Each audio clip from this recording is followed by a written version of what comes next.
Power, I reply, and look up as a thunder rumbles from above. Against a blue sky, huge obsidians painted white beat their drums on each of the Hippodrome's 14 towers. The main gates open, and the chariots of the four-horse Grand Prix emerge one by one. An announcer declares each rider and their team, sending each team's supporters into convulsions. After all, what else makes peace? "This isn't power. This is theatre," she replies. "Expensive theatre. The love of the people won't buy you the morning chair, Loon." But it affords me the opportunity to ask what would. She grins. "You know what I want, peacemaker? That which the Minotaur stole. That which Atalantia was only too ready to trade away. That which my father withholds and my siblings covet. My inheritance." "Really? I had no idea." "Stop. Our politics are opposed," she says. "Reformers are in denial of humanity's basic lowness. But we have much in common, you and I. Atalantia and her father gobbled up all those loon ships and fortresses and men, and then slapped the grimmest skull onto them. Has she returned what belongs to you?" I smile. Everyone knows she hasn't, even though by law she should. "It seems we've both had our inheritance stolen by a usurper.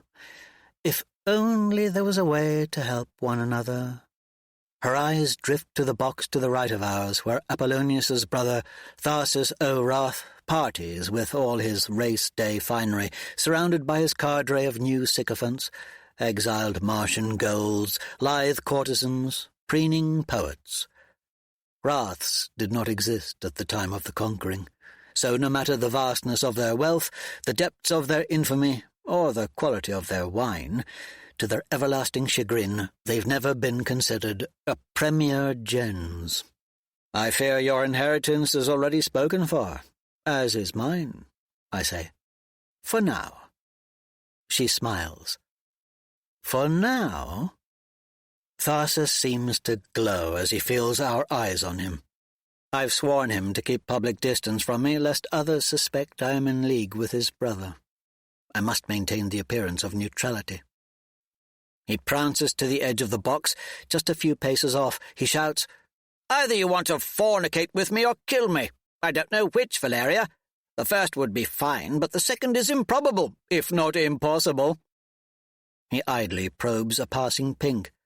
"I am immune to glares, knives, and all between, for my brother has atomics pointed at your inheritance, and he is—" He gestures to one of his drunker sycophants. "Mad as a bull!" the friend cries, and makes horns with his fingers.